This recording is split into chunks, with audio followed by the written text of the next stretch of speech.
दरम्यान याच प्रकरणी आणखी एक महत्त्वाची अपडेट हाती येते। खडसेंच्या नातीला छेडणारे एका विशिष्ट पक्षाचे असल्याचं मुख्यमंत्री देवेंद्र फडणवीसांनी म्हटलंय।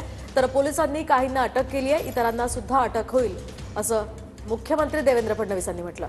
तर आरोपींना माफी देता कामा नये, कडक कारवाई होईल असं आश्वासन त्यांनी देत रक्षा खडसेंच्या मुलीला झालेल्या छेडछाडीचं हे प्रकरण यावेळी झालेलं असता फडणवीसांनी ही प्रतिक्रिया दिली आहे। दुर्दैवाने त्याच्यामध्ये एका विशिष्ट पक्षाचे काही पदाधिकारी आहेत की ज्यांनी अतिशय वाईट अशा प्रकारचे काम केलेलं आहे।